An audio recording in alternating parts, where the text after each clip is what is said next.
السلام عليكم ورحمة الله تعالى وبركاته. اليوم ان شاء الله غادي نديرو كيكه ديال تفاح. هاد الكيكه هادي غادي نحتاجو ليها 200 غرام ديال التفاح مقطع، يعني هكا طرفه بربوعه صغيورين. غادي نحتاجو كذلك 200 غرام ديال الزبده لينه نكونوا مخرجينها من الثلاجه، يعني حراره المطبخ. غادي نحتاجو 200 غرام ديال سنيده، دائما نختاروا سنيده اللي كيكون حبات ديالها رقيقين. غادي نحتاجو كذلك 200 غرام ديال الدقيق الابيض اللي كنحتاجوه للحلويات يكون مغربل. نحتاجو واحد جوج ديال خميرات، جوج ديال الخميشات ديال لا لوفير شوميك، يعني خميره الكيماويه. غادي نحتاجو واحد الفاني او الكراميل، روح الفاني ولا روح ديال الكراميل كيجيو زوينين مع التفاح. نحتاجو 4 ديال البيضات. كنحتاجو واحد شويه السكر غادي نديروه مع التفاح والحامض. انا درت واحد نص حامضه عصرتها على التفاح باش ما يسودش، يعني باش ما يتاكسد ليا التفاح، ودرت معاه واحد شويه ديال سنيده باش ملي نحطو فوق من الكيكه في وسط ديك العجين ملي تنفخ تيبقاو دوك الحبات ديال السنيده تيجيو محمرين مقرمشين. صافي دابا غادي نمشيو للطريقه ديال التحضير. دائما ملي نبغي نخلطوا البيض دائما ندير واحد شويه د الملح في البدايه مع الحلويات، كتعطيها واحد المذاق زوين. ونخلط وسنيده ما نديروهاش ونبقاو نتسناو كي نديرو سنيده مع البيض، نبداو نخلطو باش ما يديرش، باش ما يطيبش لينا البيض، لان الا درنا البيض وخليناه مع سنيده غادي يبدا يطيب. داكشي علاش خصنا نخدمو دغيا. غادي نضيفو الزبده. المهم انا درت خطا، لان نورمالمون خصني نخلط الزبده وهي سنيده عاد نبقى نضيف البيض، ولكن انا عرسيت كان سهوا مني وصافي.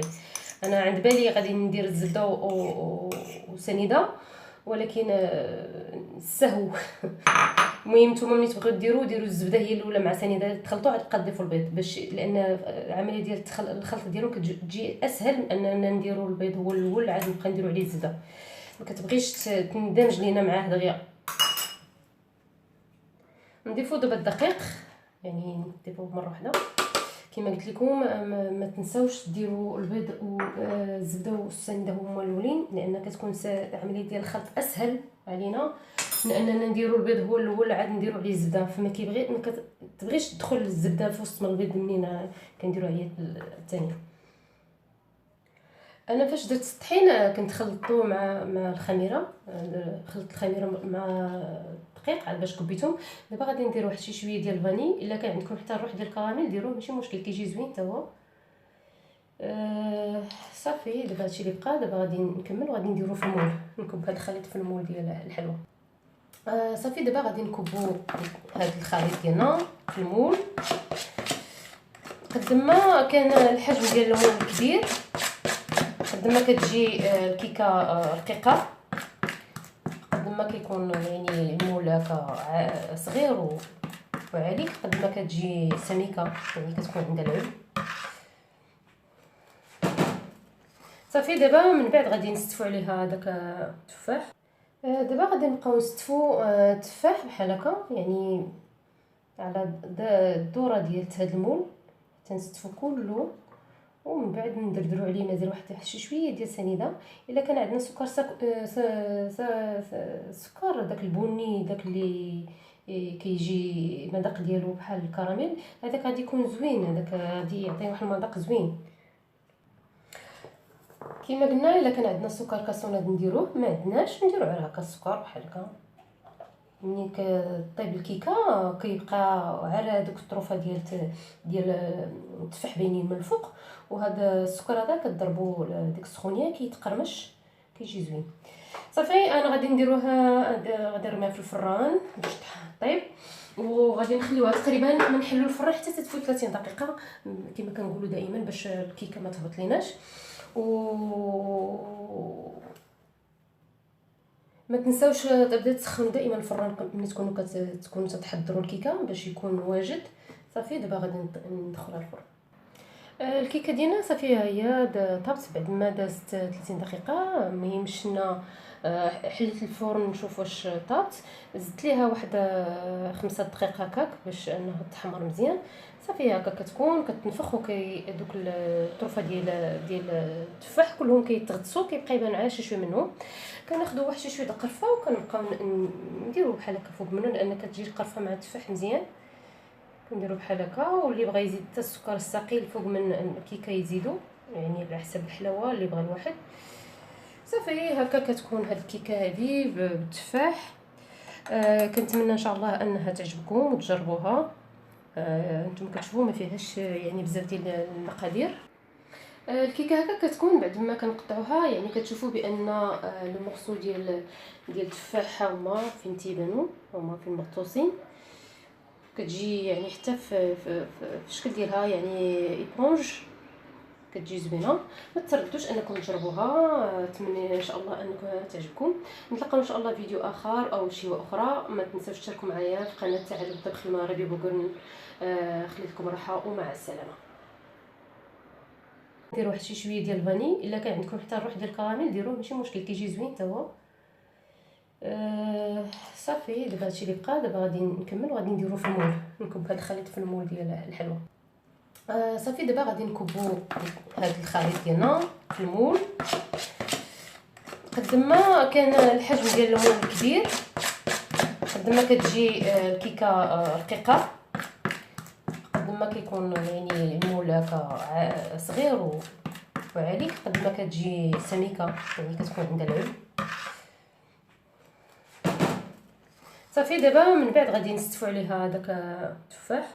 دابا غادي نبقاو نستفوا التفاح بحال هكا، يعني على الدوره ديال هذا المول تنستفوا كله، ومن بعد ندردروا عليه مازال واحد شي شويه ديال سنيده.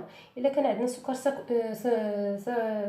سكر داك البني داك اللي هما مو خصني نخلط الزبده وهي سنيده عاد نبقى نضيف البيض، ولكن انا عرسيت كنساهو مني وصافي.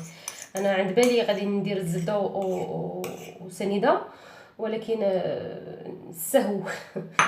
المهم نتوما ملي تبغيو ديروا الزبده هي الاولى مع سنيده تخلطوا، عاد تبقى تضيفوا البيض، باش لان العمليه ديال الخلط ديالو كتجي اسهل من اننا نديروا البيض هو الاول عاد نبقى نديروا عليه الزبده. ما كتبغيش تندمج لينا معاه دغيا. نضيفوا دابا الدقيق، يعني نضيفوه مره واحده كما قلت لكم.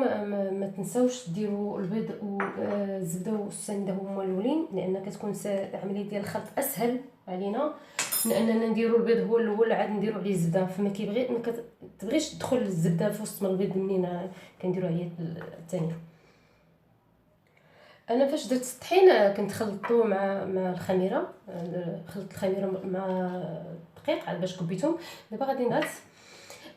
كنحتاج واحد شويه السكر غادي نديروه مع التفاح والحامض. انا درت واحد نص حامضه عصرتها على التفاح باش ما يسودش، يعني باش ما يتاكسد ليا التفاح، ودرت معاه واحد شويه ديال سنيده باش ملي نحطو فوق من الكيكه في وسط ديك العجين ملي تنفخ تيبقاو دوك الحبات ديال السنيده تيجيو محمرين مقرمشين. صافي دابا غادي نمشيو للطريقه ديال التحضير. دائما ملي نبغي نخلطوا البيض دائما ندير واحد شي شويه د الملح في البدايه مع الحلويات، كتعطيها واحد المذاق زوين.